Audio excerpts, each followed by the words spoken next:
caminhão de mudança estava parado na minha garagem como um abutre, suas portas de metal escancaradas para engolir o que restava da minha vida. Eu fiquei ali na calçada, meus joelhos ameaçando ceder, observando estranhos em uniforme cinza carregarem caixas rotuladas com meu nome em marcador preto grosso. Minhas ferramentas de jardinagem, meus álbuns de fotos, o vaso de cerâmica que meu falecido marido me deu em nosso 20º aniversário. Tudo isso sendo carregado para aquele caminhão enquanto Vanessa estava na minha varanda, com os braços cruzados, seus lábios curvados em algo que não era exatamente um sorriso, mas irradiava triunfo do mesmo jeito. "Você não tem mais lugar aqui, Helena", disse ela, sua voz atravessando o gramado com uma nitidez que parecia ensaiada. "Esta casa pertence a mim e ao Lucas agora. Você precisa aceitar isso e seguir em frente." Eu agarrei minha mala com tanta força que meus nós dos dedos ficaram brancos. O sol do Rio de Janeiro batia em meus ombros, fazendo minhas roupas de hospital grudarem na minha pele. 3 semanas. Eu estive em coma por 3 semanas, e nesse tempo, meu mundo inteiro foi desmontado. Peça por peça, decisão por decisão. Tudo feito sem mim. O gosto metálico de choque encheu minha boca enquanto eu via minha vida sendo apagada. "Como?" A palavra saiu como um mero sussurro. "Como isso aconteceu?" A expressão de Vanessa não mudou. "O Lucas vai explicar tudo quando chegar em casa. Por enquanto você precisa ir embora. Os novos proprietários se mudam amanhã." Novos proprietários. Minha casa. O lar em que vivi por 40 anos, onde criei o Lucas, onde enterrei meu luto depois de perder o Ricardo, onde cada canto guardava uma memória. Desaparecido. Eu podia sentir minhas pernas começando a fraquejar. A calçada parecia inclinar-se sob meus pés, e eu tive que estender a mão para me apoiar na caixa de correio. A mesma caixa de correio onde o Lucas costumava esperar pelos cartões de aniversário de seus avós. A caixa de correio que o Ricardo pintou de azul numa tarde de verão, enquanto eu segurava a escada e fazia piadas sobre suas habilidades de pintura. Até este simples poste de metal estava encharcado de memórias que Vanessa estava tentando apagar. "Helena, você está me ouvindo?" A voz de Vanessa cortou meus pensamentos, afiada e impaciente. "Os carregadores precisam terminar. Você está bloqueando a entrada." Eu olhei para ela. Essa mulher que sorriu para mim nas ceias de Natal, que me abraçou no casamento do Lucas, que me chamava de mãe, com aquela voz açucarada que sempre pareceu um pouco falsa. Seus óculos de sol de grife estavam empoleirados na cabeça, suas calças de linho branco e blusa de seda impecáveis apesar do calor carioca. Ela parecia o sucesso, como alguém que tinha tudo planejado. E talvez tivesse. Talvez seu plano tivesse sido perfeito desde o início e eu estivesse cega demais para ver. "Para onde eu devo ir?" perguntei, odiando como minha voz soava pequena. Ela deu de ombros, literalmente deu de ombros, como se minha falta de moradia fosse um inconveniente menor. "Isso não é mais problema nosso. Você deveria ter pensado nisso antes de se tornar um fardo." A palavra me atingiu como um golpe físico. Fardo. Era isso que eu havia me tornado? Um fardo para meu próprio filho? 3 meses antes, nada disso parecia possível. 3 meses antes, eu vivia o que pensava ser uma vida simples e bonita. Era uma tarde de terça-feira no início da primavera, e o Rio de Janeiro estava se exibindo. A temperatura pairava naquela faixa perfeita, onde você podia sentar do lado de fora sem suar através da roupa. E meu jardim estava respondendo a toda a atenção que eu vinha lhe dando. A primavera que plantei no ano passado finalmente tinha pegado, suas flores magenta caindo sobre a cerca como uma cachoeira. Eu estava de joelhos, com as mãos enterradas na terra, sentindo aquela satisfação particular que só vem de nutrir algo vivo. A terra ainda estava úmida da rega da manhã, e eu podia sentir o cheiro rico e argiloso que sempre me lembrava de possibilidade. Meus pés de tomate estavam começando a dar frutos, pequenos globos verdes que estariam vermelhos e maduros no verão. As ervas no canteiro do canto, manjericão, coentro e orégano, liberavam suas fragrâncias toda vez que a brisa soprava. Este jardim tinha sido minha terapia depois que o Ricardo morreu, o lugar onde eu podia colocar minhas mãos na terra e me sentir conectada a algo maior que meu luto. Eu já estava aqui há 2 horas, podando as rosas, arrancando ervas daninhas entre as lajotas, verificando o sistema de irrigação por gotejamento que o Ricardo havia instalado no ano anterior à sua morte. Ele tinha tanto orgulho daquele sistema, passando semanas pesquisando a melhor configuração, perfurando buracos, assentando tubos. Assim, Lena, ele dizia, usando meu apelido. O jardim vai prosperar mesmo quando não estivermos aqui para cuidar. Exceto que ele não estava mais aqui. E eu mantive o jardim sozinha, aprendendo a consertar os gotejadores quando entupiam, ajustando os temporizadores para as estações, adicionando novas plantas nos espaços onde as antigas haviam morrido. Era minha maneira de honrá-lo, de manter nosso sonho compartilhado vivo. Meu telefone tocou e vi o nome do Lucas piscar na tela. Meu coração deu aquele pequeno salto que sempre dava quando meu filho ligava. Depois que o Ricardo morreu, o Lucas se tornou minha âncora, minha razão para manter a casa, para continuar. Ele se mudou para Niterói com a Vanessa há 5 anos, em busca de melhores oportunidades de emprego, mas ligava regularmente e visitava a cada poucas semanas. Tirei minhas luvas de jardinagem, não querendo sujar o telefone. Oi, querido. Atendi, limpando a terra da palma da mão.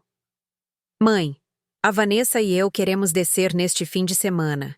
Que tal aquele restaurante para almoçar que você adora? Meu rosto inteiro se iluminou. Eu já podia imaginar, nós 3 no café do parque, sentados na varanda, compartilhando histórias com sucos naturais e aqueles incríveis pães de queijo recheados que eles faziam. Seria maravilhoso! Vou arrumar o quarto de hóspedes. Ah, e eu encontrei aquele álbum de fotos que você estava perguntando no mês passado. Aquele com as fotos da sua formatura do colégio.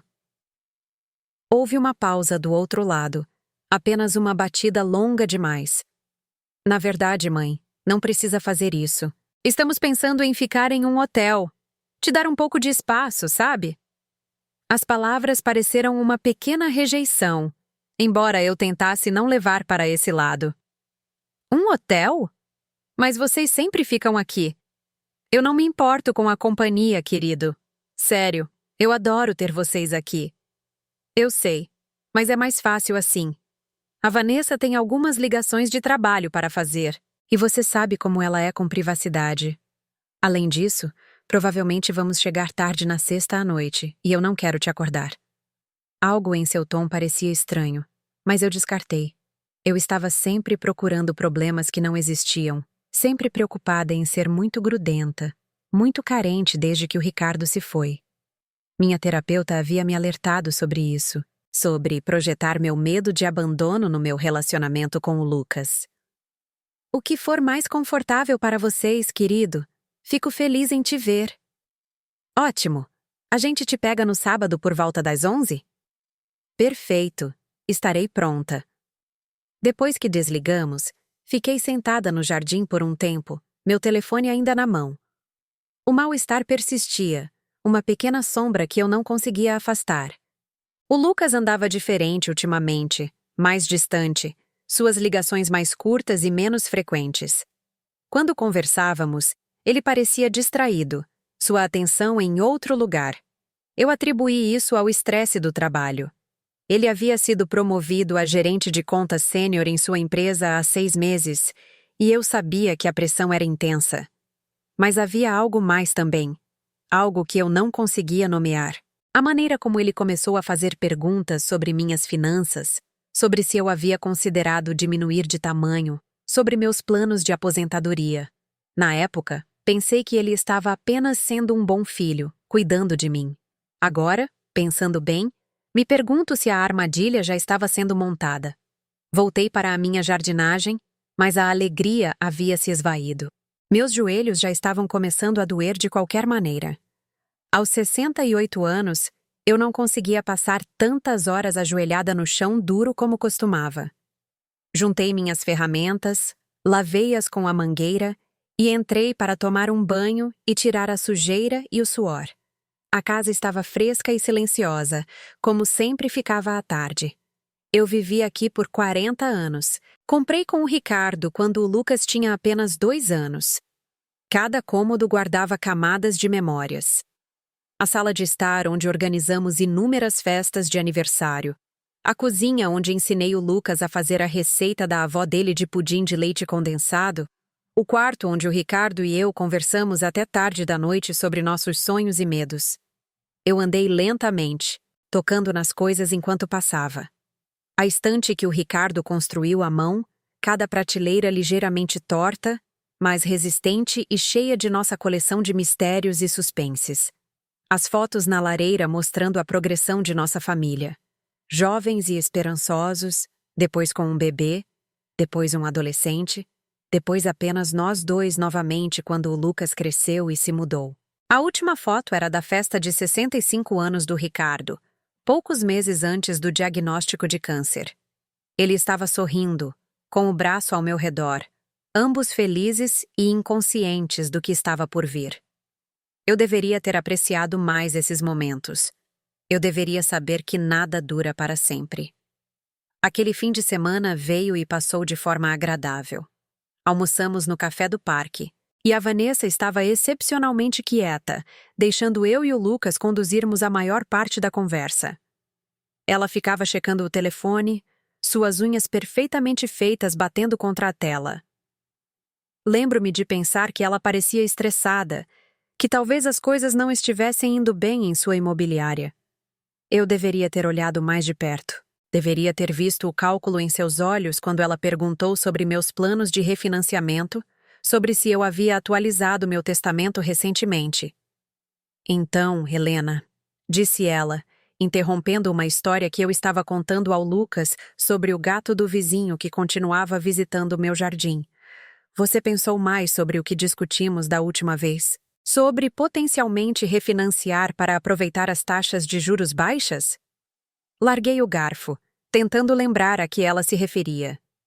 Acho que não discutimos isso, querida. Minha hipoteca está quitada há 10 anos. Ela trocou um olhar rápido com o Lucas, algo passando entre eles que eu não consegui ler. Ah, devo estar me lembrando mal. Mas sabe, mesmo sem hipoteca, uma linha de crédito com garantia do imóvel poderia ser útil. Dar acesso a dinheiro se você precisar para despesas médicas ou reparos na casa. Eu tenho economias para isso, eu disse, sentindo-me na defensiva, embora não tivesse certeza do porquê. O Ricardo garantiu que estivéssemos bem preparados. Claro, claro. Ela sorriu, mas não chegou aos olhos. Estou apenas dizendo. Como alguém que trabalha no setor imobiliário, vejo muitos idosos que acabam com um patrimônio imobilizado, mas sem liquidez. É algo para se pensar.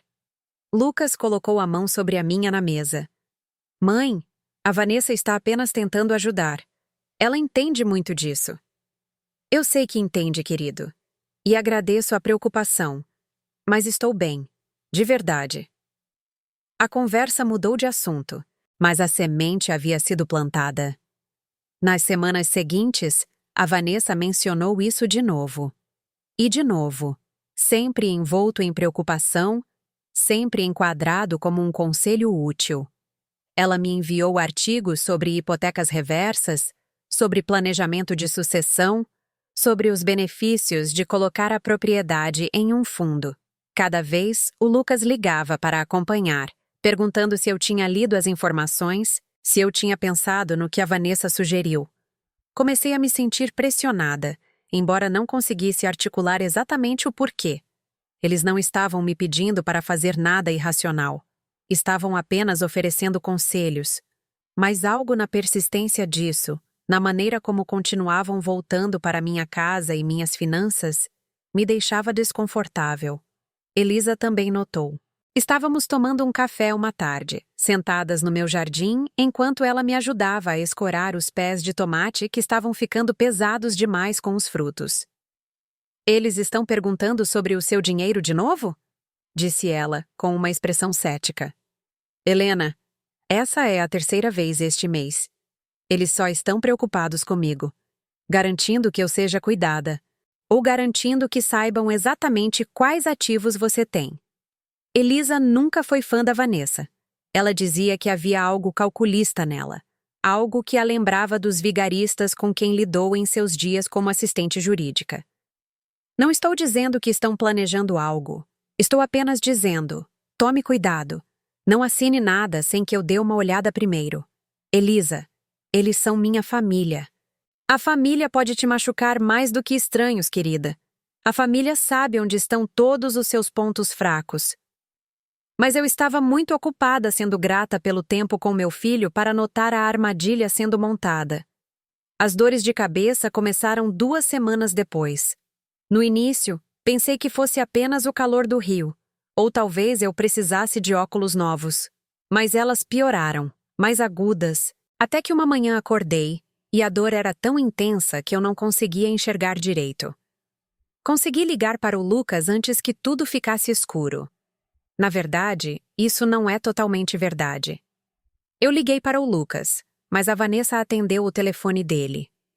Lembro-me disso agora, embora a memória seja nebulosa, filtrada pela dor que estava partindo meu crânio.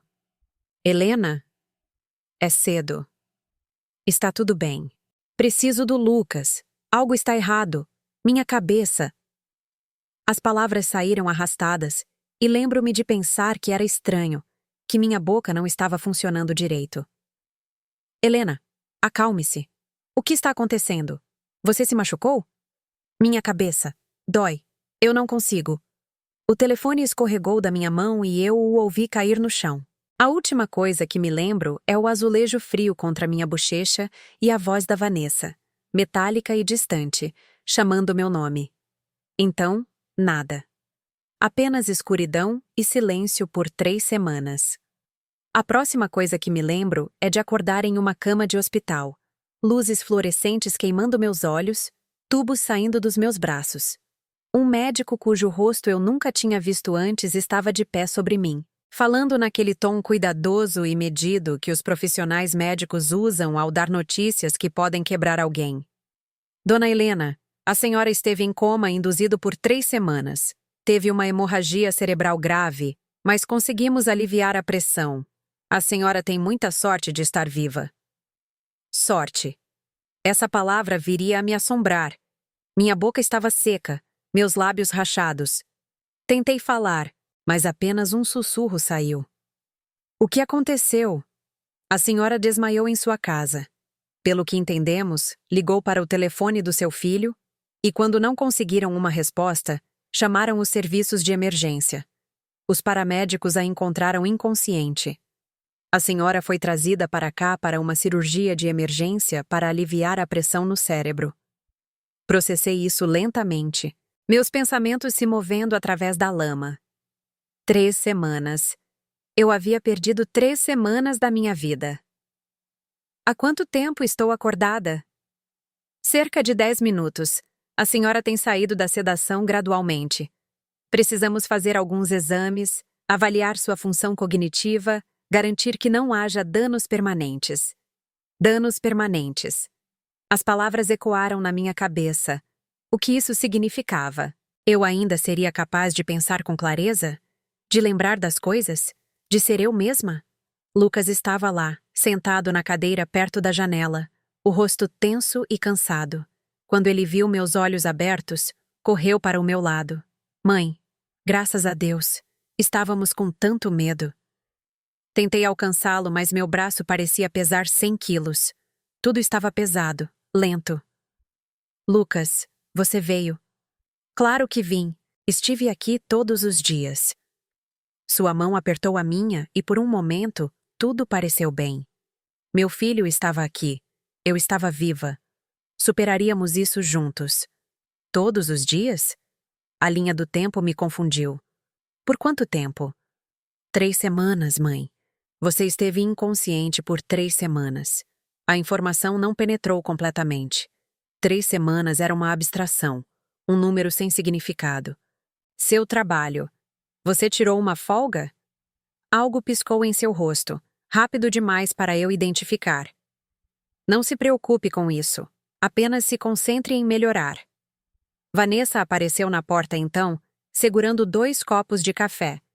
Ela havia cortado o cabelo mais curto, eu notei. Ele emoldurava seu rosto de uma forma que a fazia parecer mais dura de alguma forma, mais angular. Helena, você acordou. Ótimas notícias. Ela disse isso com a mesma entonação que alguém poderia usar para comentar sobre o tempo. Agradável, mas distante. Sem calor. Sem alívio. Apenas uma constatação. Algo na maneira como ela disse isso parecia errado, mas eu estava muito confusa com os medicamentos para processar adequadamente. Minhas pálpebras já estavam ficando pesadas de novo. O esforço de ficar acordada era demais. Ouvi-os falando em voz baixa enquanto eu voltava a adormecer. Algo sobre médicos e planos de alta e papelada que precisava ser assinada. Passei mais uma semana no hospital, fazendo fisioterapia, reaprendendo a andar sem cambalear, a segurar uma caneta sem que minha mão tremesse. Os terapeutas eram pacientes, mas firmes, me empurrando para fazer mais a cada dia, mesmo quando eu queria desistir. Meu corpo parecia o de um estranho, pouco cooperativo e fraco. Tarefas simples como escovar os dentes ou me vestir me esgotavam. O neurologista passava todas as manhãs, fazendo exames, me fazendo perguntas para avaliar minha memória e função cognitiva. Em que ano estamos? Quem é o presidente? Você consegue contar de trás para frente de 100 em 7? Respondi tudo corretamente, orgulhosa de que minha mente ainda funcionava, mesmo que meu corpo parecesse quebrado. Sua recuperação é notável, ele me disse no 5º dia. Alguns pacientes que tiveram hemorragias tão graves nunca acordam. A senhora é muito afortunada.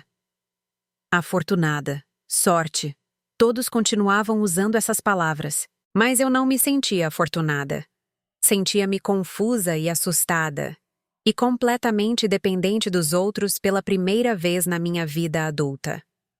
Lucas visitava todos os dias, sempre solícito, sempre preocupado. Mas havia algo em seus olhos que eu não conseguia ler. Uma distância. Uma culpa, talvez.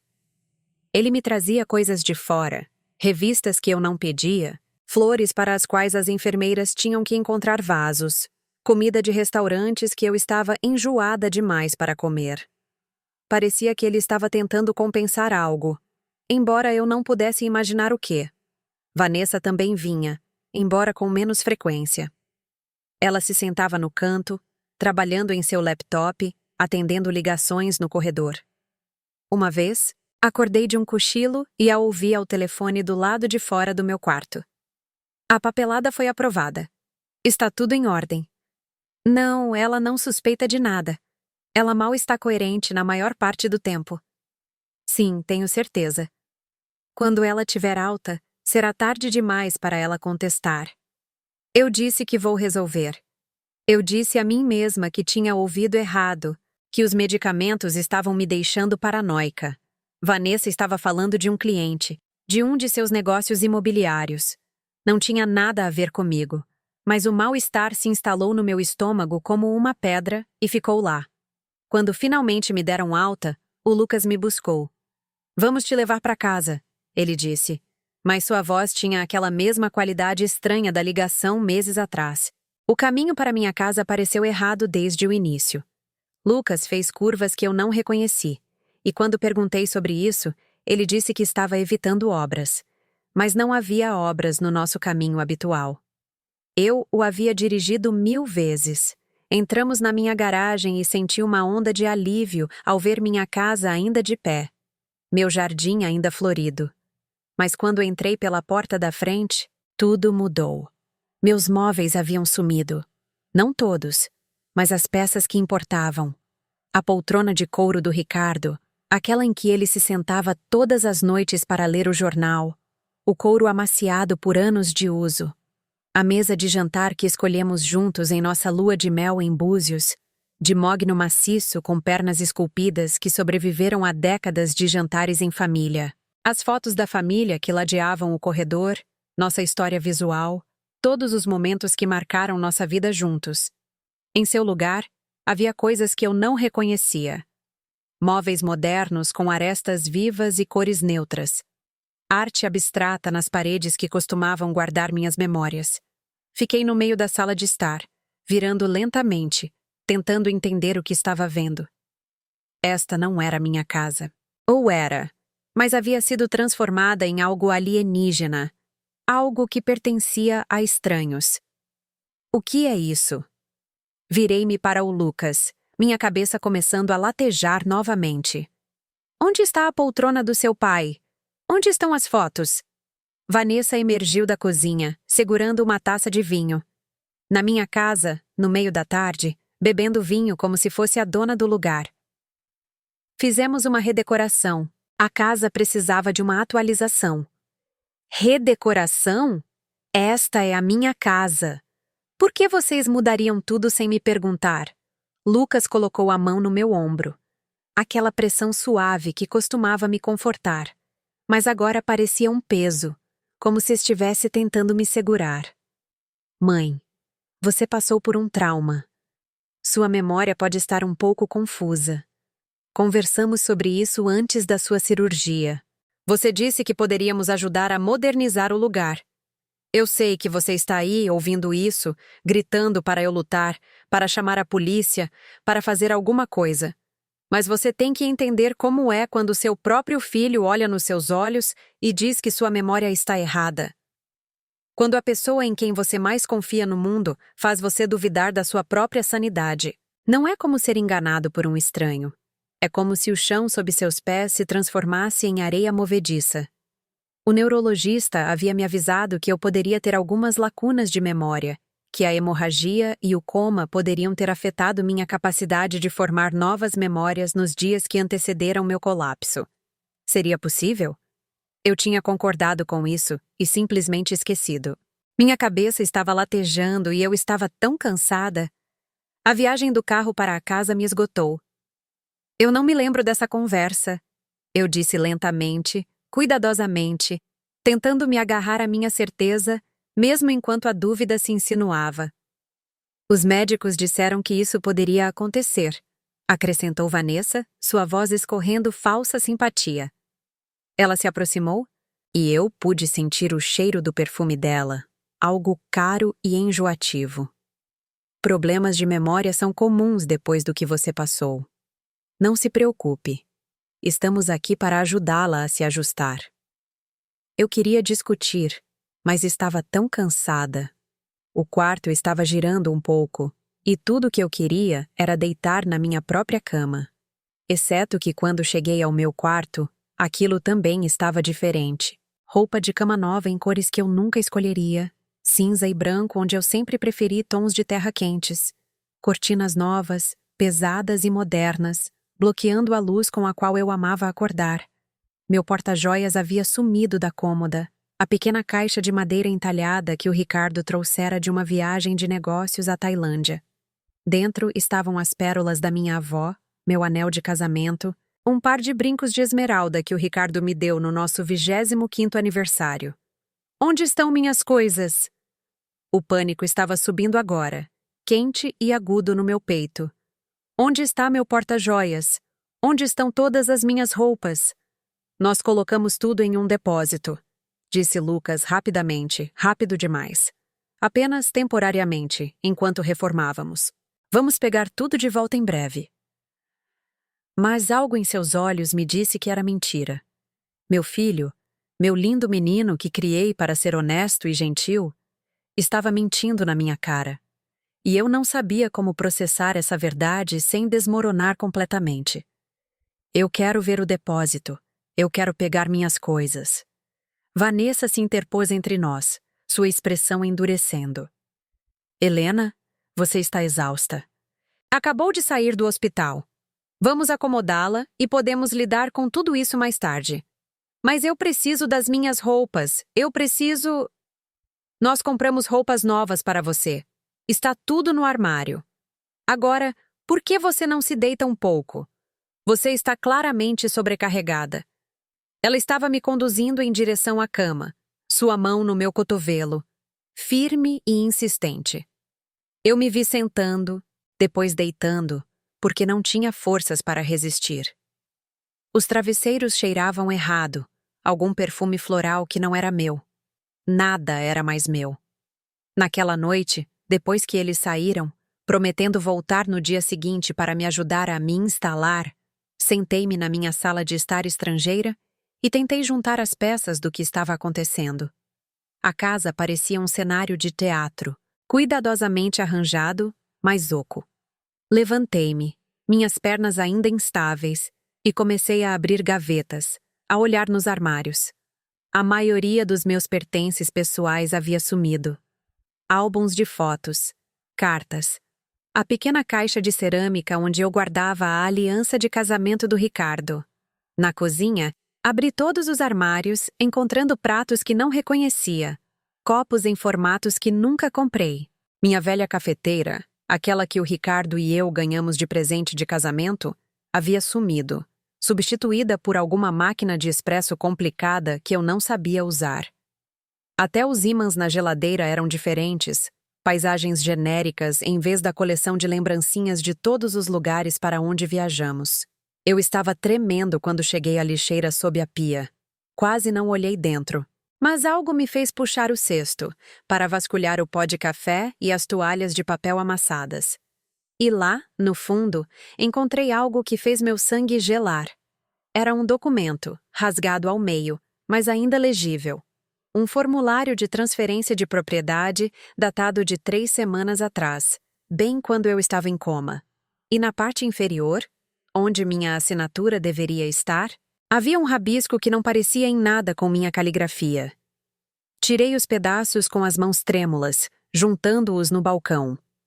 O documento transferia a propriedade da minha casa de mim para o Lucas.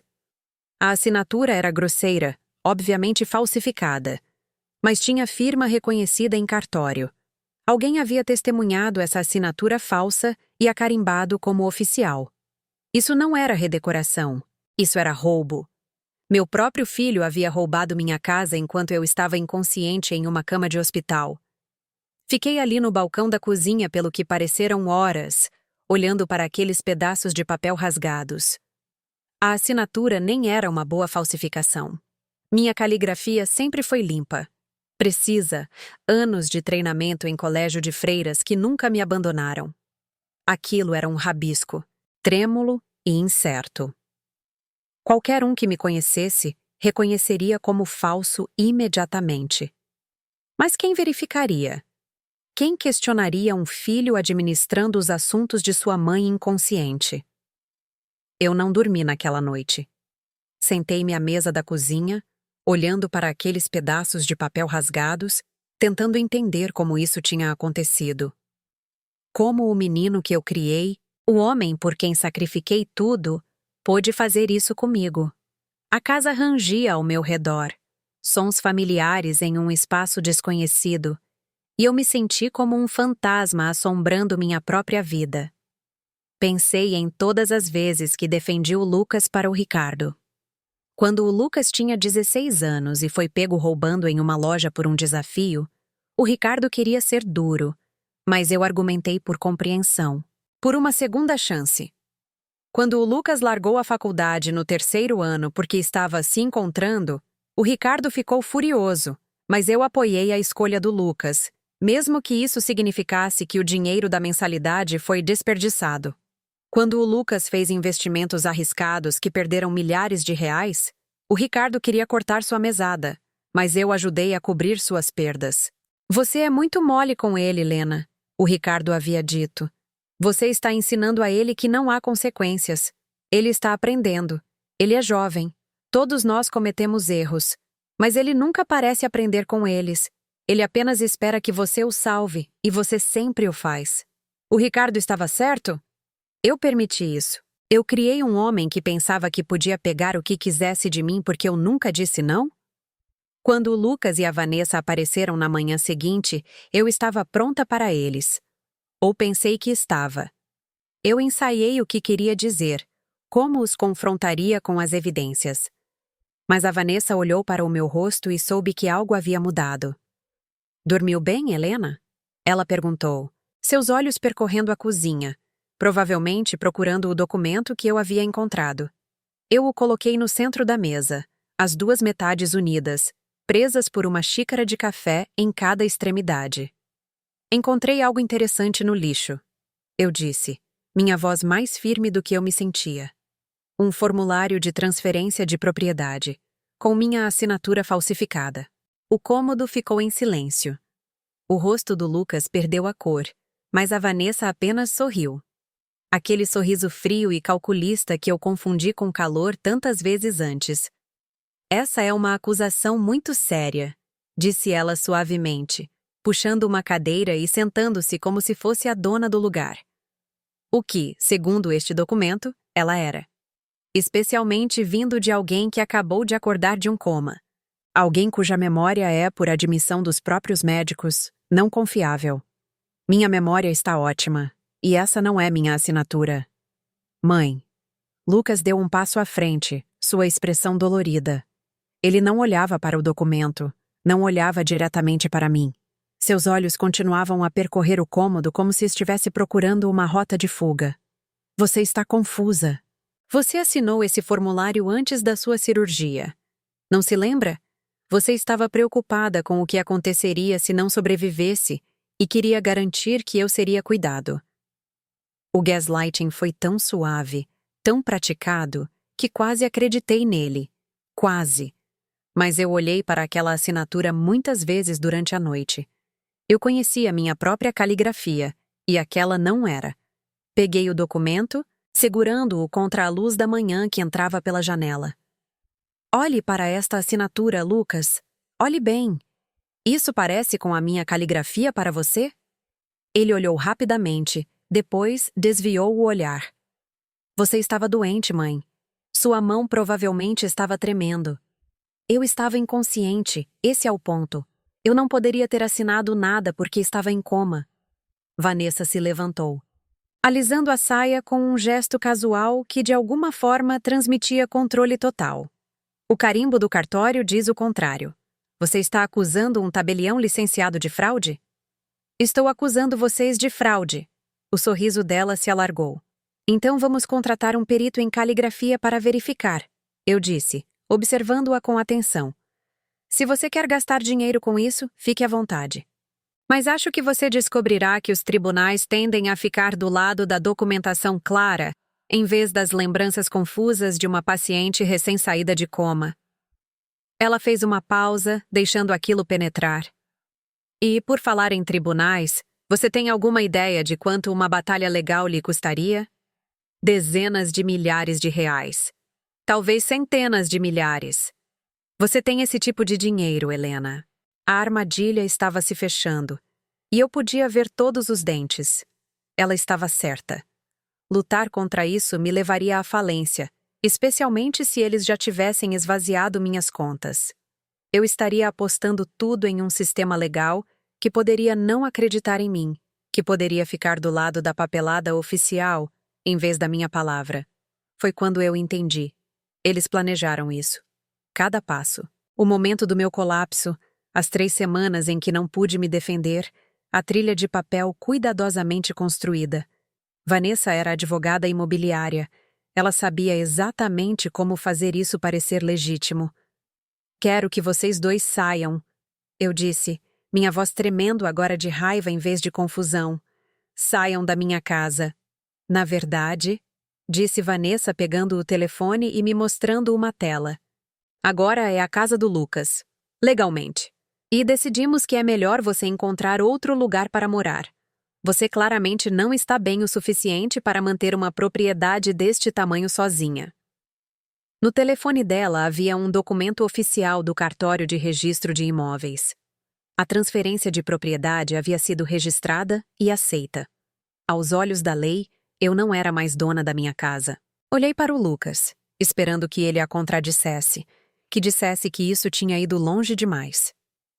Mas ele apenas ficou ali, os olhos no chão, as mãos enfiadas nos bolsos, como uma criança culpada que não conseguia criar coragem para confessar. Lucas, sussurrei. Por favor, eu sou sua mãe. Eu te criei. Eu te dei tudo. Ele se encolheu como se eu o tivesse esbofeteado, mas não levantou o olhar. E foi aí que soube que já o havia perdido. O que quer que a Vanessa tivesse prometido a ele, o que quer que ela tivesse usado para corromper o filho que eu criei, era mais forte do que 40 anos de amor e sacrifício. Você tem até o final da semana para recolher seus pertences pessoais, continuou Vanessa, já se movendo em direção à porta. Nós contrataremos uma empresa de mudanças para te ajudar. Seja razoável, Helena. Facilite para todo mundo. Eles saíram, e eu fiquei na minha cozinha, que não era mais minha, segurando pedaços rasgados de um documento forjado, sentindo o peso da traição absoluta esmagando meu peito. Você já sentiu isso? Aquele momento em que você percebe que a pessoa em quem mais confiava no mundo esteve conspirando contra você? Não é como uma dor súbita. É como acordar e descobrir que você esteve sangrando lentamente por meses, e só agora notou o sangue.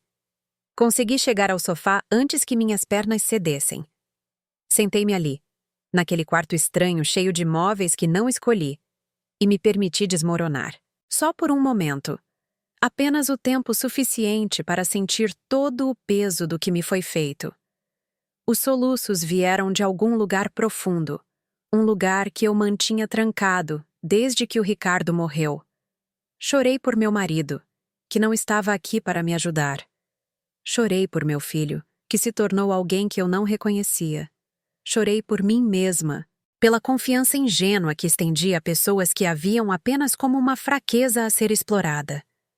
As lágrimas me deixaram oca e dolorida, mas de alguma forma mais clara. Devo ter chorado por 1 hora, talvez mais. A dor veio em ondas, cada uma ameaçando me afogar. Lembrei-me do Lucas quando criança, sua mãozinha na minha enquanto caminhávamos pelo parque. Lembrei-me de ensiná-lo a andar de bicicleta, correndo ao lado dele até que ele encontrasse o equilíbrio. Lembrei-me de sua formatura no colégio, o orgulho em seus olhos quando ele me disse que havia sido aceito na faculdade. Para onde foi aquele menino? Quando ele se tornou este homem que podia olhar para sua mãe inconsciente e ver apenas uma oportunidade. A pior parte foram as memórias que agora pareciam manchadas. Cada abraço, cada "eu te amo, mãe", cada vez que ele ligou só para saber como eu estava no último ano. Algo disso foi real? Ou eu estava tão desesperada por conexão após a morte do Ricardo que perdi todos os sinais do que realmente estava acontecendo? Pensei na última conversa que o Ricardo e eu tivemos antes de ele morrer. Ele estava no hospital, fraco, mas ainda lúcido, e apertou minha mão com uma força surpreendente. Prometa-me que você vai ter cuidado, Lena. Não deixe ninguém se aproveitar de você. Nem mesmo o Lucas. Eu ri na época. Disse a ele que estava sendo paranoico, que o Lucas nunca me machucaria. Ricardo apenas me olhou com aqueles olhos conhecedores e disse: "Espero que você esteja certa. Mas as pessoas mudam quando há dinheiro envolvido. Apenas me prometa que vai se proteger." Eu não prometi. Mudei de assunto, desconfortável com a implicação de que eu precisava ser protegida do meu próprio filho. Agora, sentada na minha sala de estar roubada, eu desejava poder voltar àquele momento e fazer aquela promessa.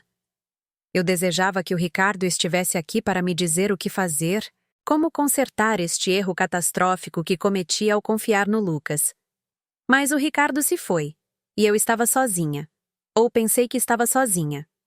Quando finalmente consegui respirar de novo, peguei meu telefone e liguei para a única pessoa em quem sabia que podia confiar. Elisa Rodrigues era minha amiga há 30 anos, desde que nos conhecemos em um clube de jardinagem. Ela se aposentou de seu emprego como assistente jurídica há 5 anos, mas sua mente ainda estava afiada, e ela tinha uma desconfiança saudável de pessoas que sorriam demais. "Helena, pensei que você ainda estivesse no hospital." "Elisa, preciso da sua ajuda. Algo terrível aconteceu. Estou a caminho." Ela estava na minha porta em 1 hora, e quando lhe mostrei o documento forjado, seu rosto endureceu. "Oh, querida, isso é ruim. Isso é muito ruim." "Eles podem fazer isso? Eles podem realmente tomar minha casa?" Elisa estudou o documento, seus óculos de leitura empoleirados no nariz. Ela o segurou contra a luz. Examinou a assinatura, o carimbo do cartório, a data. A assinatura é obviamente forjada, mas provar isso no tribunal será caro e demorado. E se eles registraram isso no cartório, há um rastro de papel que diz que a transferência foi legítima. Precisamos descobrir o que mais eles fizeram. Na semana seguinte, enquanto Lucas e Vanessa estavam convenientemente ausentes, Elisa e eu nos transformamos em detetives. Começamos com minhas contas bancárias, e o que encontramos fez meu estômago revirar. Cada conta que eu tinha, corrente, poupança, até a pequena carteira de investimentos que o Ricardo montou para mim, havia sido sistematicamente esvaziada. Pequenas transferências no início, quase imperceptíveis, R$ 200 aqui, 500 ali, mas ficando maiores com o tempo. Então, durante as 3 semanas em que estive inconsciente, transferências massivas. Minha conta corrente, que tinha quase R$ 50.000, estava com 200. Minha conta poupança, meu fundo de emergência que o Ricardo e eu construímos ao longo de décadas, havia sido completamente esvaziada. A conta de investimentos mostrava uma série de saques antecipados, cada um corroendo o principal e gerando multas e impostos. Eles levaram tudo, eu disse, olhando para os saldos quase vazios das contas na tela do meu laptop. 40 anos de economias, o seguro de vida do Ricardo. Tudo. A mandíbula de Elisa estava tensa de raiva. Você deu procuração ao Lucas? Anos atrás, quando o Ricardo ficou doente pela primeira vez. Nunca a atualizei porque confiava nele. É assim que eles fizeram. Ele usou a procuração para acessar suas contas enquanto você estava em coma. Ela abriu uma nova aba no computador. Precisamos verificar seu relatório de crédito. Se eles fizeram isso, podem ter feito mais. O relatório de crédito mostrava 3 novos cartões de crédito que eu nunca solicitei, todos com o limite estourado. American Express, Visa, Mastercard. Juntos, eles acumularam quase R$ 200.000 em dívidas em meu nome. As despesas eram para coisas que eu nunca compraria. Roupas de grife, eletrônicos caros, móveis, a entrada de um carro. Eles os abriram usando minhas informações durante aquelas 3 semanas. Acumularam dívidas em meu nome e me deixaram com a conta. A escala do roubo era impressionante. Eles não tinham apenas levado minha casa. Tinham levado tudo. Minha casa, minhas economias, minha segurança financeira, até mesmo minha reputação de crédito. Eles me deixaram sem nada além de dívidas e a roupa do corpo. Por que ele faria isso? Perguntei, minha voz quebrando. Eu dei tudo a ele. Sacrifiquei tanto para garantir que ele tivesse uma vida boa. Elisa colocou a mão sobre a minha. Às vezes, as pessoas que mais amamos são as que nos ferem mais profundamente, porque elas sabem exatamente onde cortar. Continuamos cavando. Elisa tinha contatos de seus dias como assistente jurídica. Pessoas que sabiam como encontrar informações que não deveriam ser públicas. Um deles era um investigador particular chamado Carlos, que devia um favor a Elisa. Ele concordou em investigar os negócios de Vanessa discretamente. O que descobrimos nos dias seguintes foi que não se tratava apenas de ganância. Era sobre a ambição de Vanessa e seu desespero para manter uma imagem de sucesso que estava ruindo rapidamente. A imobiliária de Vanessa estava com dificuldades há mais de um ano. Carlos encontrou registros judiciais mostrando que ela havia sido processada por 2 clientes por má representação. Sua sociedade na empresa estava sob revisão. Ela havia feito alguns investimentos ruins em propriedades que nunca valorizaram como prometido aos seus investidores. Ela estava se afogando em dívidas, mantendo um estilo de vida que não podia mais pagar, dirigindo um Mercedes alugado e usando roupas de grife que comprou a crédito. E então havia o negócio de desenvolvimento de condomínios, um arranha-céu de luxo na Barra da Tijuca, em parceria com desenvolvedores de São Paulo. Era sua chance de recuperar tudo o que havia perdido, de provar que ainda era uma jogadora no mercado imobiliário implacável do Rio. Mas os desenvolvedores queriam ver sua participação. Queriam que ela investisse R$ 2 milhões como sua parte do investimento inicial. R$ 2 milhões que ela não tinha. Minha casa, situada em uma área nobre da Gávea, em um bairro que estava se valorizando rapidamente, valia mais de 3 milhões de reais. Se ela conseguisse que eu a transferisse para o Lucas, eles poderiam imediatamente fazer um empréstimo com garantia do imóvel, obter o dinheiro de que precisavam e financiar a volta por cima de Vanessa. Eu não era apenas uma vítima de oportunidade. Eu era a solução para todos os seus problemas. Ela vem planejando isso há pelo menos 6 meses, Carlos nos disse, espalhando documentos na minha mesa de jantar. Olhem isso.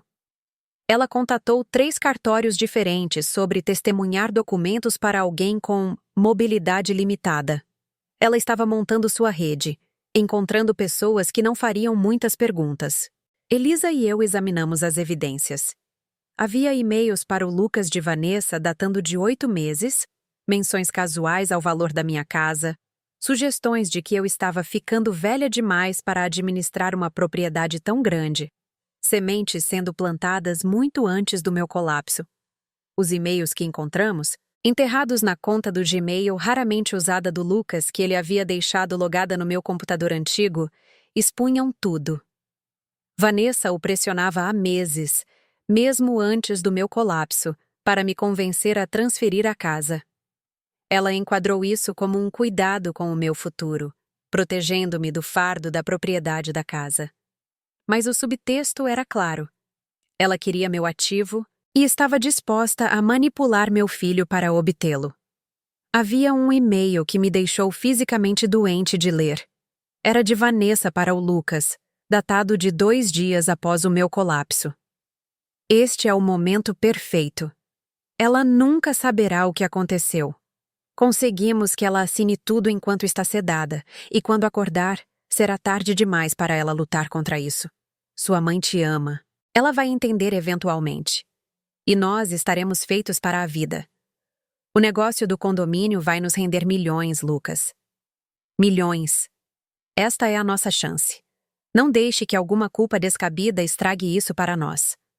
A resposta do Lucas foi curta. Não sei se consigo fazer isso.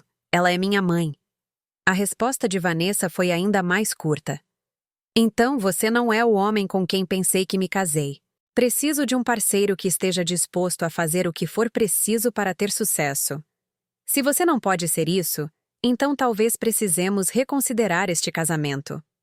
Havia mais e-mails depois disso. A resistência do Lucas desmoronando pouco a pouco enquanto Vanessa alternava entre ameaças e promessas. Ela ameaçou deixá-lo, expor seus erros passados aos seus empregadores, arruiná-lo financeiramente. E ela lhe prometeu riqueza, segurança, uma vida além de qualquer coisa que ele pudesse alcançar por conta própria. Ela o manipulou com ameaças, com promessas, com a lenta erosão de sua bússola moral, até que ele se convenceu de que isso era aceitável. Ele me traiu para manter sua esposa feliz, para manter seu casamento, para perseguir um sonho de riqueza que Vanessa balançou na frente dele. Mas aqui está o que você precisa entender. Eu não queria acreditar. Mesmo com todas as evidências dispostas diante de mim, parte de mim continuava a dar desculpas. Ele está estressado. Ela o pressionou. Ele vai consertar. Ele vai cair em si e consertar isso. Porque aceitar que meu filho fez isso voluntariamente significava aceitar que eu falhei como mãe, que em algum lugar ao longo do caminho eu criei alguém capaz desse tipo de crueldade. Elisa me viu entrando em parafuso. Pare com isso. Isso não é sua culpa. Ela é uma manipuladora e encontrou a fraqueza dele. Mas isso não o absolve. Ele fez escolhas. Ele escolheu isso. Ele a escolheu em vez de você. Ele escolheu o dinheiro em vez da integridade. Essas foram as decisões dele, e ele tem que viver com elas. Ela estava certa, mas isso não fazia doer menos. Documentamos tudo. Cada transferência, cada assinatura forjada, cada e-mail que mostrava premeditação. Elisa me fez abrir novas contas bancárias em meu nome apenas, aquelas que o Lucas não podia acessar. Movemos o pouco dinheiro que restava para um lugar seguro. Então fomos ver um advogado. O Dr. Matias Rocha cuidou do espólio do Ricardo depois que ele morreu. E o fez com compaixão e eficiência. Quando entramos em seu escritório e eu lhe contei o que havia acontecido, sua expressão normalmente calma tornou-se furiosa. Eles fizeram isso enquanto você estava em coma? Tudo. A transferência da casa, as contas bancárias, os cartões de crédito, tudo. Ele se recostou na cadeira, os dedos entrelaçados sob o queixo. Helena, vou ser honesto com você. Isso vai ser uma luta. Eles criaram um rastro de papel que faz parecer legítimo. Provar que as assinaturas foram forjadas exigirá análise pericial, processos judiciais e muito tempo. Você tem recursos para isso. Tenho cerca de R$ 40.000 sobrando em uma conta poupança antiga que eles não encontraram. É o suficiente? Sua expressão me disse que não era. Estamos falando de dezenas de milhares para lutar contra isso adequadamente. Talvez mais. Peritos em caligrafia, custas judiciais, depoimentos. E mesmo que ganhemos, pode levar anos. Senti a esperança que vinha se construindo começar a desmoronar. Mas então, Elisa falou. E se não lutarmos na justiça? E se os expusermos publicamente primeiro? Matias ergueu uma sobrancelha. O que você quer dizer? A Vanessa é advogada imobiliária. A reputação dela é tudo. Se as pessoas soubessem o que ela fez, se tornássemos isso público de uma forma que não pudesse ser ignorada, isso mudaria as coisas? Um sorriso lento se espalhou pelo rosto de Matias. Isso mudaria tudo. A licença dela na OAB estaria em risco. Seus parceiros de negócio se distanciariam. O negócio do condomínio em que ela está trabalhando desmoronaria. A pressão por si só poderia fazê-los chegar a um acordo. E como tornamos isso público? Encontramos o local certo, o público certo, e apresentamos as evidências de uma forma que se espalhe como fogo, antes que eles possam controlar a narrativa. Foi quando comecei a passar de vítima para estrategista. A tristeza que me afogava começou a endurecer em outra coisa. Algo frio, claro e focado. Eles levaram minha casa, meu dinheiro, minha dignidade.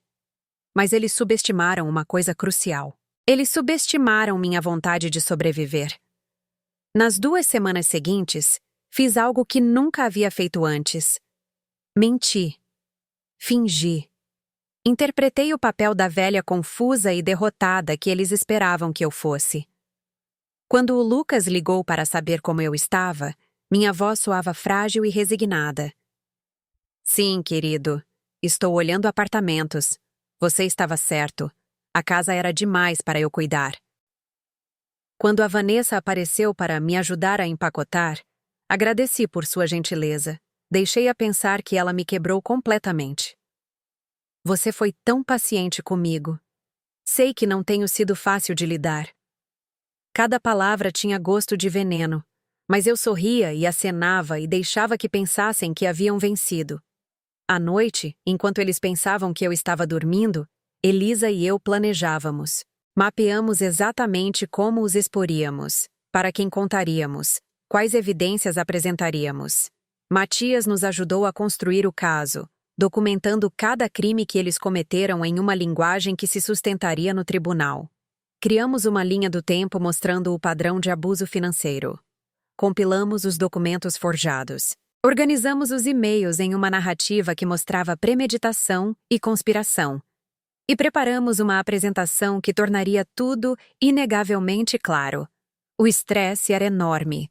Toda vez que eu ouvia um carro na garagem, meu coração disparava, apavorada de que descobrissem o que estávamos fazendo. Eu fechava meu laptop rapidamente, escondia os papéis no carro da Elisa, agia como se estivesse apenas organizando fotos antigas. Houve um susto quando a Vanessa apareceu sem avisar e me encontrou no computador. Eu estava revisando as evidências dos e-mails e mal consegui fechar o navegador antes que ela visse. "O que você está fazendo?" ela perguntou, os olhos estreitos de suspeita. "Olhando apartamentos", eu disse, mantendo minha voz firme. Meu coração estava batendo tão forte que eu tinha certeza de que ela podia ouvir. "Você estava certa. Eu realmente preciso de um lugar menor, mais fácil de administrar. Ela relaxou, aquele sorriso predatório retornando. Isso é muito sensato da sua parte, Helena. Fico feliz que você esteja sendo razoável sobre isso. Ela se aproximou, olhando por cima do meu ombro para a tela. Eu tinha aberto um site de busca de apartamentos bem a tempo. Encontrou algo promissor? Tem um bom apartamento de 1 quarto no Jardim Botânico. Térreo, sem escadas. Estou pensando em ir vê-lo neste fim de semana. Bom, isso parece perfeito para você. Muito mais apropriado do que ficar vagando naquela casa grande sozinha. Razoável. A palavra ecoou na minha cabeça muito depois que ela saiu. Eles queriam que eu fosse razoável, que aceitasse minha vitimização silenciosamente, que desaparecesse sem criar problemas. Mas uma traição tão profunda não cicatriza, e eu não ia deixar que se fechasse sem deixar minha própria marca. O plano foi se montando peça por peça. Precisaríamos de testemunhas, pessoas que conheciam a mim e ao Lucas, que pudessem ver as evidências e espalhar a palavra. Precisaríamos de um local, um lugar público o suficiente para que a Vanessa não pudesse controlar a narrativa. E precisaríamos do momento perfeito, quando a guarda deles estivesse baixa e eles pensassem que haviam se safado. A oportunidade se apresentou quando o Lucas ligou para me convidar para jantar. A Vanessa e eu queremos te levar para sair. Ele disse, a voz cuidadosamente alegre. Uma espécie de oferta de paz. Sabemos que essa transição foi difícil para você. Seria adorável, eu disse, infundindo minha voz com uma gratidão que não sentia. Onde devemos nos encontrar? Tem um lugar novo no Leblon, o Mirante Azul. É chique, mas estamos comemorando. A Vanessa acabou de fechar um grande negócio. Claro que fechou, provavelmente usando meu dinheiro para financiá-lo. Parece maravilhoso. Posso convidar a Elisa? Ela tem sido uma grande ajuda nessas últimas semanas. Houve uma pausa. Eu quase podia ouvir a Vanessa ao fundo, dizendo-lhe para dizer não. Mas o Lucas não conseguiu ser tão cruel. Claro, mãe. Tudo bem. Desliguei e imediatamente liguei para a Maelisa. Eles morderam a isca. Vamos jantar na sexta à noite no Mirante Azul. Perfeito. Aquele lugar está sempre lotado. Muitas testemunhas. Matias nos ajudou a preparar as peças finais. Criamos uma apresentação de slides, ostensivamente uma coleção de fotos de família da vida do Lucas. Mas intercaladas estavam capturas de tela dos documentos forjados, das trocas de e-mail, dos extratos bancários mostrando o roubo. Apresentaríamos como uma homenagem. E quando alguém percebesse o que realmente estava vendo, seria tarde demais para parar. Ensaiamos várias vezes na sala de estar da Elisa. Ela passava a apresentação de slides enquanto eu praticava meu discurso, cronometrando-o perfeitamente para que cada revelação tivesse o máximo impacto. Matias me treinou para manter a calma, para não deixar a emoção atrapalhar a mensagem. A chave é ser factual, ele disse. Não grite, não chore. Apenas apresente as evidências e deixe que elas falem por si. A Vanessa tentará fazer você parecer histérica ou confusa.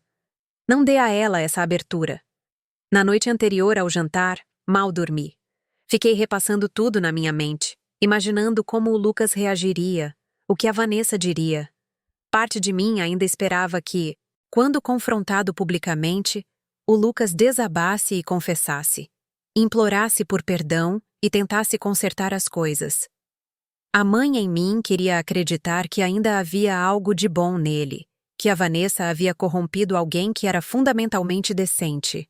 Mas outra parte de mim, a parte que passou semanas olhando as evidências, sabia que não. O Lucas fez suas escolhas. Ele assinou os documentos. Ele esvaziou minhas contas. Ele ficou parado enquanto a Vanessa planejava me deixar sem teto. O que quer que de bom pudesse ter existido nele uma vez, estava enterrado fundo demais para importar agora. Elisa ficou comigo naquela noite. Ficamos acordadas até tarde, bebendo chá, falando sobre tudo, exceto o que estava para acontecer. Ela me contou sobre seus netos, sobre as férias que estava planejando para a Espanha, sobre coisas normais que me lembravam que ainda havia um mundo fora deste pesadelo. Por volta da meia-noite, ela me olhou seriamente e disse: Helena, você sabe que não há como voltar atrás, certo? Depois que você fizer isso amanhã, seu relacionamento com o Lucas acabou, permanentemente. Já acabou, Elisa. Acabou no momento em que ele forjou minha assinatura. Eu sei. Só quero ter certeza de que você está pronta para o que vem depois. A solidão. O luto. Perder um filho, mesmo um filho que te traiu, ainda é uma perda. Pensei nisso por um longo momento. Eu já passei pelo meu luto.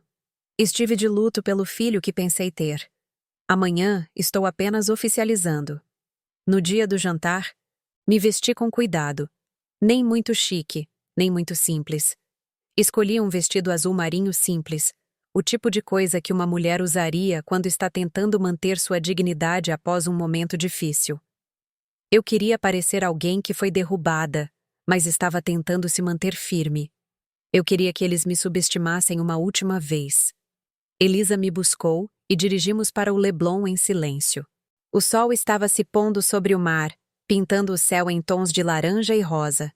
Deveria ter sido lindo, mas tudo o que eu sentia era o peso frio do que estava prestes a fazer. Você tem certeza disso? Elisa perguntou enquanto entrávamos no estacionamento. Não, mas vou fazer mesmo assim. O Mirante Azul era exatamente o tipo de lugar que a Vanessa amava. Todo de vidro e cromo, com vista para o mar e uma carta de vinhos que provavelmente custava mais do que eu costumava gastar em compras de supermercado em um mês. A recepcionista nos levou a uma mesa perto do centro do restaurante, perfeitamente posicionada para máxima visibilidade. Lucas e Vanessa já estavam lá, parecendo prósperos e confortáveis em sua riqueza roubada. Lucas usava um terno novo, algo caro e sob medida.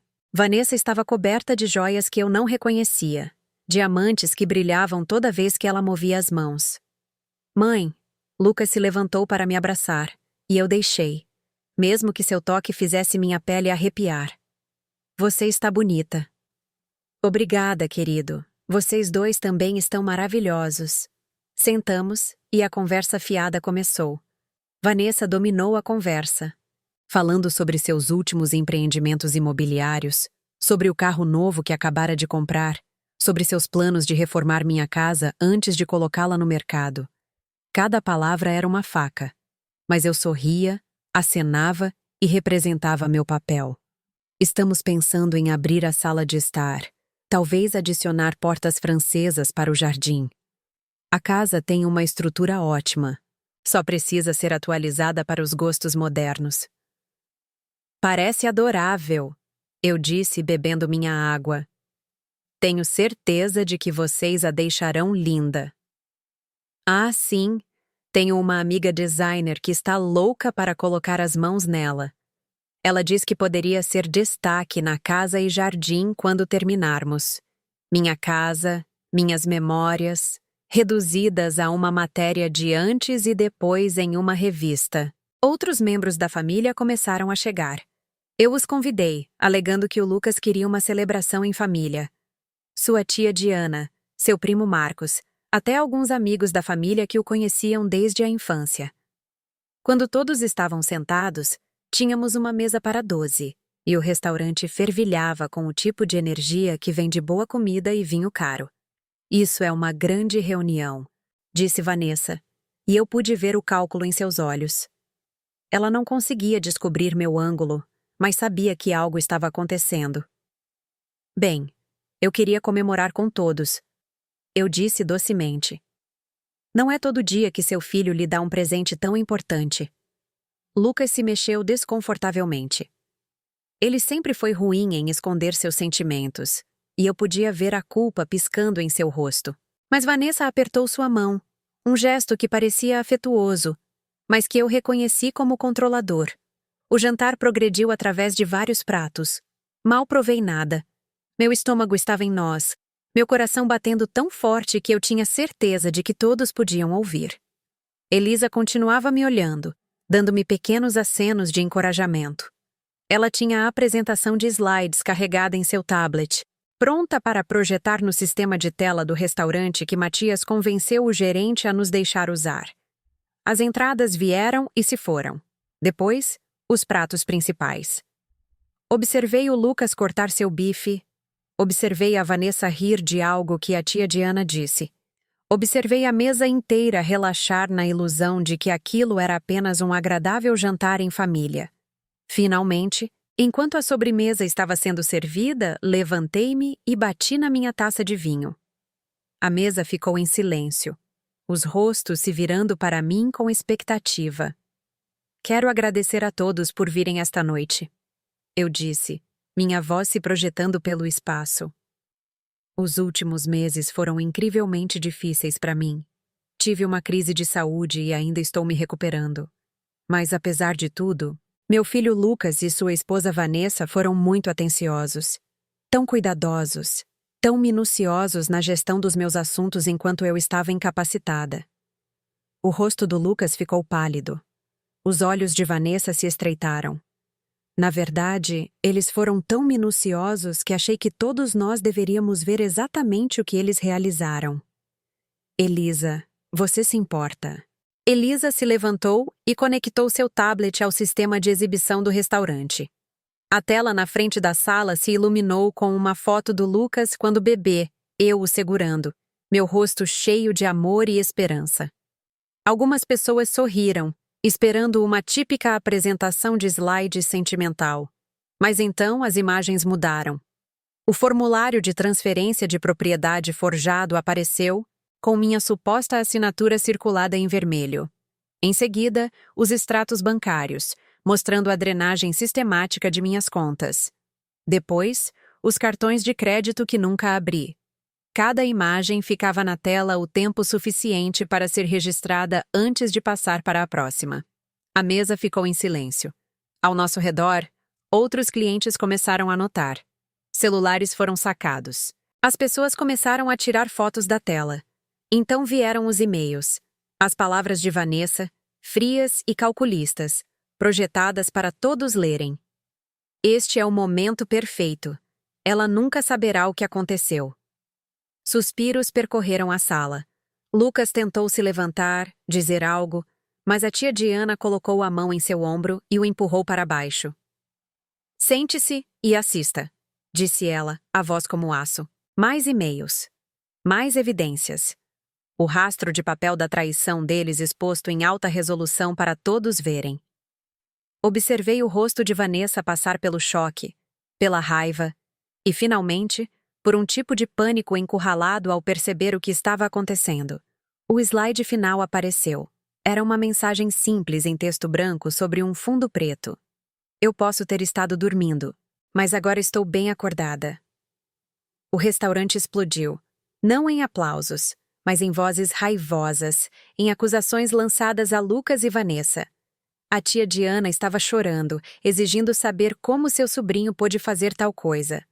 Marcos estava no telefone, provavelmente ligando para outros membros da família.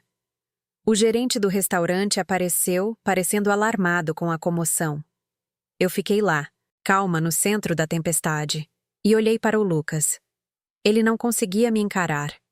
Suas mãos tremiam, seu rosto da cor de jornal velho. Vanessa, fiel à sua natureza, tentou salvar a situação. Isso é tudo um mal-entendido, disse ela, a voz projetada para ser ouvida. Helena está confusa. Ela não está bem. Os médicos disseram que ela poderia ter problemas de memória. Eu tenho o laudo de um perito em caligrafia que diz que essas assinaturas são forjadas. Eu disse claramente. Tenho registros bancários mostrando transferências não autorizadas. Tenho e-mails que provam premeditação. A única confusão aqui é como vocês pensaram que se safariam com isso. Uma mulher em uma mesa próxima, que estava filmando tudo discretamente, falou. Eu conheço você. Você é a Vanessa Reis, certo? A advogada imobiliária? Eu estava considerando trabalhar com você em um negócio imobiliário. Não mais. Outros se manifestaram. A reputação de Vanessa, a coisa sobre a qual ela construiu toda a sua carreira, estava desmoronando em tempo real. Seu rosto passou de raivoso para devastado ao perceber o que isso lhe custaria. Mãe. Lucas finalmente encontrou sua voz. Mãe, por favor, vamos conversar sobre isso em particular. Já passamos das conversas particulares, Lucas. Você roubou de mim enquanto eu estava inconsciente. Você forjou minha assinatura. Você esvaziou minhas contas bancárias. Você conspirou para me deixar sem teto. E fez tudo isso fingindo se importar comigo. A Vanessa me obrigou, disse ele, as palavras saindo desesperadamente. Ela disse que se eu não a ajudasse, ela me deixaria. Ela disse que nós merecíamos esse dinheiro, que você não precisava dele. Então, você a escolheu em vez de mim. Você escolheu o dinheiro em vez da integridade. Você escolheu se tornar um ladrão em vez de desapontar sua esposa. A verdade pairou no ar, feia e inegável. Lucas desabou, a cabeça entre as mãos, soluçando como a criança que costumava ser. Mas não senti nada ao vê-lo chorar. O filho que eu amava se foi. Este homem que usava seu rosto era um estranho. Vanessa, vendo que a situação estava completamente fora de seu controle, pegou sua bolsa e se levantou. Isso é assédio. Estou indo embora. Na verdade, o Dr. Matias Rocha deu um passo à frente de onde estava, perto do bar. Você não vai. Já contatei a OAB sobre sua conduta. Eles vão querer falar com você sobre o uso indevido de seu conhecimento jurídico para cometer abuso contra idosos. E a polícia vai querer discutir as acusações de falsificação. Seu rosto ficou branco. Você não pode provar nada. Temos tudo documentado. Datas, horários, valores, comunicações. Você orquestrou um roubo sistemático de uma idosa vulnerável. No Brasil, isso é crime. Vários crimes, na verdade. Estelionato, abuso de incapaz. O gerente do restaurante se aproximou, parecendo desconfortável. Vou ter que pedir a todos que se retirem. Vocês estão perturbando os outros clientes. Saímos, toda a família se derramando na noite quente do Rio. O estrago estava feito. Pela manhã, metade da Zona Sul saberia o que Lucas e Vanessa haviam feito. O negócio de Vanessa seria destruído. A reputação de Lucas estaria em frangalhos. E eu começaria o longo processo de reaver legalmente o que era meu. A batalha legal que se seguiu foi brutal, mas rápida. Diante de evidências esmagadoras e da destruição da reputação profissional de Vanessa, eles concordaram em um acordo em 3 semanas. Matias entrou com um pedido de liminar para congelar todos os meus bens na manhã seguinte. O juiz, apresentado com as provas de falsificação e abuso de idosos, concedeu-a imediatamente. Cada conta, cada transferência, cada transação foi congelada para investigação. O escritório de advocacia de Vanessa a demitiu em 48 horas. A OAB abriu uma investigação. Seus parceiros de negócios no desenvolvimento do condomínio desistiram, citando preocupações com a reputação. Todo o castelo de cartas que ela construiu desmoronou em dias. Eu recuperei minha casa. Recuperei a maior parte do meu dinheiro. Embora parte dele tenha se perdido para sempre, gasto nos empreendimentos comerciais e compras de luxo de Vanessa. A dívida do cartão de crédito foi perdoada assim que as empresas viram as provas de fraude. As agências de crédito removeram as contas fraudulentas do meu relatório. Lucas e Vanessa se separaram 2 meses depois. Ela pediu o divórcio, alegando que ele agiu sem seu conhecimento, tentando salvar o que podia de sua carreira. Mas a OAB suspendeu sua licença enquanto investigava, e a maioria de seus clientes fugiu. O negócio imobiliário com o qual ela estava tão animada fracassou quando seus parceiros de negócios descobriram o que ela havia feito. Lucas tentou me contatar várias vezes. Cartas, e-mails, mensagens deixadas com a Elisa. Todas diziam a mesma coisa. Ele sentia muito. Ele foi manipulado. Ele queria consertar as coisas. Mas desculpas não podem consertar uma confiança tão abalada. Algumas ações têm consequências que duram mais que o arrependimento. Troquei todas as fechaduras da minha casa no mesmo dia em que recebi as chaves de volta. Fiquei na porta da frente, minha mão tremendo ao girar a nova chave na nova fechadura, e quando ela abriu, comecei a chorar. Desta vez, foram lágrimas de alívio. Minha casa, meu lar, meu de novo. Contratei um serviço de limpeza para remover todo o vestígio da ocupação deles. Os móveis modernos foram para a caridade. Repintei as paredes com as cores quentes que eu amava, passando semanas em escadas com um rolo, cobrindo os brancos e cinzas com os tons de terracota e cremes suaves que pareciam comigo. Encontrei a poltrona de couro do Ricardo em um brechó no centro. O dono, um senhor gentil, me reconheceu da cobertura da mídia sobre o meu caso. "Vou te dar o desconto da família", ele disse com uma piscadela, cobrando-me metade do que valia.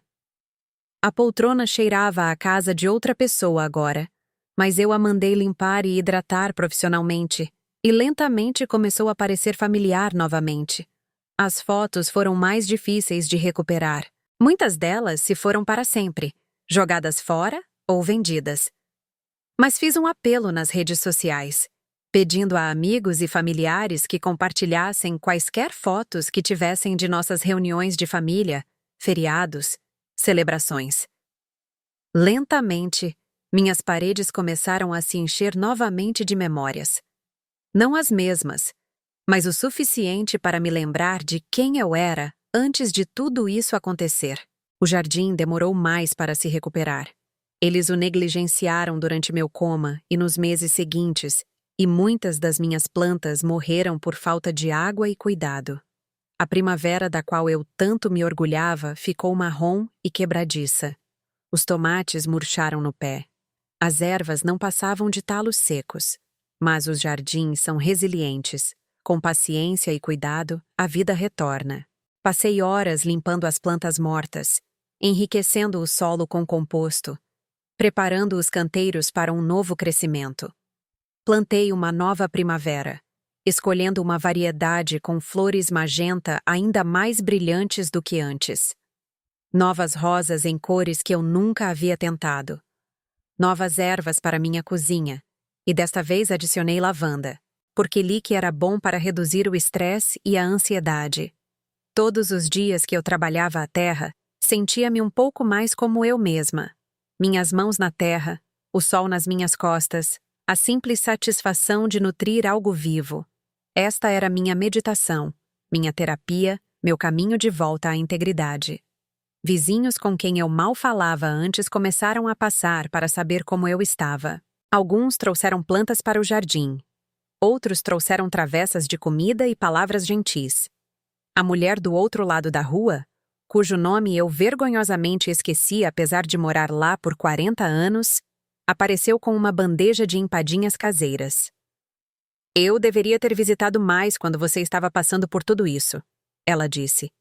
"Todos nós deveríamos. Vimos eles indo e vindo, mudando as coisas, mas não queríamos nos intrometer. Sinto muito por não termos prestado mais atenção." "Não é sua culpa", eu lhe disse. Eles eram muito bons em parecer legítimos, mas suas palavras me fizeram perceber algo. Eu me isolei depois que o Ricardo morreu. Voltei-me para dentro, focada no Lucas porque ele era tudo que me restava. Deixei minhas amizades à deriva. Parei de ir a eventos comunitários, parei de fazer parte da vizinhança. Esse isolamento me tornou vulnerável. Se eu estivesse mais conectada, mais envolvida, talvez alguém tivesse notado o que estava acontecendo. Talvez eu não tivesse sido um alvo tão fácil.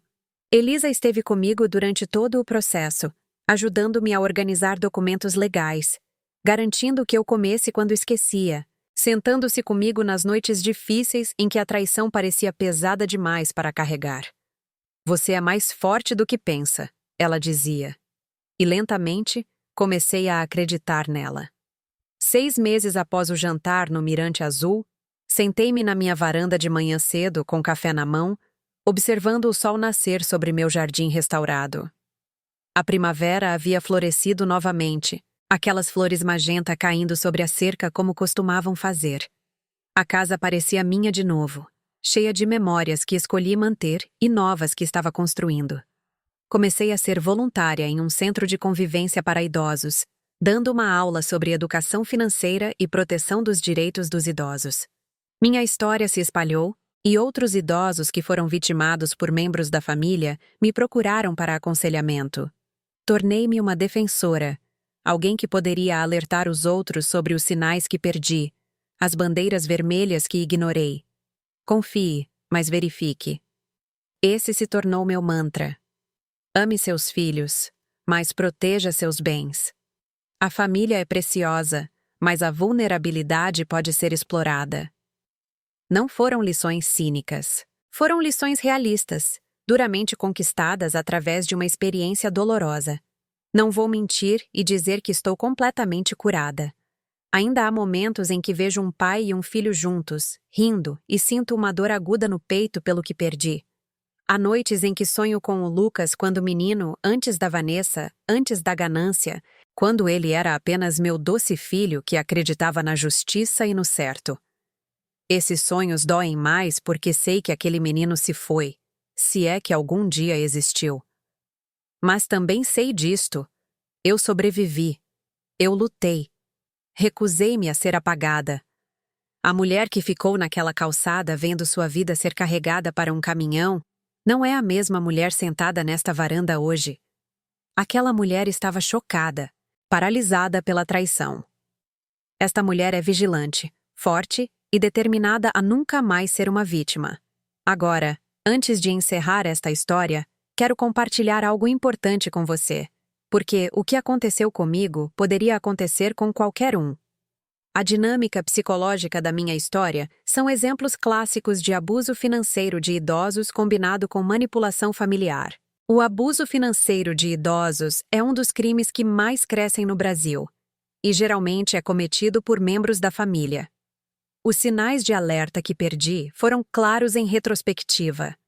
O interesse crescente de Vanessa em minha situação financeira, a pressão para transferir o controle antes da minha emergência médica, a mudança repentina de comportamento do Lucas. São todas bandeiras vermelhas de que alguém está sendo alvo. O gaslighting que experimentei, onde Lucas e Vanessa me fizeram duvidar da minha própria memória e percepções, é uma tática clássica de manipulação usada por abusadores financeiros. Eles isolam suas vítimas, fazem-nas sentir-se confusas e dependentes, e usam essa vulnerabilidade para manter o controle. Se você está ouvindo isso e algo soa familiar, se você tem um pai ou amigo idoso que de repente está doando propriedades ou dinheiro, se o familiar de alguém está excessivamente interessado em suas finanças, por favor, preste atenção. Faça perguntas. Verifique assinaturas. Certifique-se de que documentos legais sejam assinados na frente de testemunhas neutras. Aqui está o que você pode fazer para se proteger ou proteger seus entes queridos. Primeiro, nunca dê a ninguém uma procuração geral sem que uma segunda pessoa de confiança, como um advogado ou amigo, revise todos os documentos. Segundo, configure suas contas bancárias para que grandes transferências exijam múltiplas autorizações ou períodos de espera. Terceiro, diga aos seus entes queridos seus desejos claramente e documente-os com testemunhas, para que ninguém possa alegar confusão mais tarde. E se você é vítima desse tipo de abuso, por favor, saiba que não é sua culpa. As pessoas que cometem esses crimes são manipuladores habilidosos. Eles se aproveitam do amor e da confiança. Você não falhou por acreditar em sua família. Eles falharam por trair essa crença. Existem recursos disponíveis. Cada estado tem um conselho do idoso e delegacias especializadas. O Disque 100, Disque Direitos Humanos, recebe denúncias. As faculdades de direito muitas vezes oferecem ajuda gratuita ou de baixo custo para vítimas de abuso de idosos. Você não precisa lutar sozinho. Então, aqui estou eu, no meu jardim no Rio de Janeiro, reconstruída e resiliente. A casa que quase foi roubada de mim está sólida atrás de mim. A vida que quase perdi foi recuperada, peça por peça. Não sou a mesma mulher que era, mas talvez isso não seja de todo ruim. Sou mais sábia agora, mais cautelosa, mas também mais corajosa do que jamais soube que poderia ser. Se você está ouvindo isso de qualquer lugar do mundo, quero lhe perguntar uma coisa. Que horas são onde você está? De que cidade você está ouvindo? Deixe um comentário e me diga. E se você acha que a Helena, aquela mulher que enfrentou o próprio filho e expôs a verdade, fez a coisa certa, dê um like neste vídeo. Diga-me nos comentários o que você teria feito na minha situação. Você os teria confrontado em particular? Ido direto à polícia? Ou feito o que eu fiz e os exposto publicamente? Estou curiosa para saber o que você pensa, porque cada situação é diferente. E às vezes não há respostas perfeitas. E se esta história ressoou com você, se você conhece alguém que precisa ouvi-la, por favor, compartilhe. Inscreva-se no canal para mais histórias reais sobre pessoas reais enfrentando situações impossíveis. Na sua tela agora, você verá 2 outros vídeos que acho que podem lhe interessar. Um é sobre uma mulher que descobriu a família secreta de seu marido. E o outro é sobre uma filha que lutou contra um padrasto predador. Até a próxima história, cuide do seu coração e lembre-se que mesmo em nossos momentos mais sombrios, somos mais fortes do que pensamos. Aqui é a Helena, me despedindo do Rio de Janeiro, lembrando que às vezes as maiores traições levam às maiores transformações. Fiquem seguros por aí.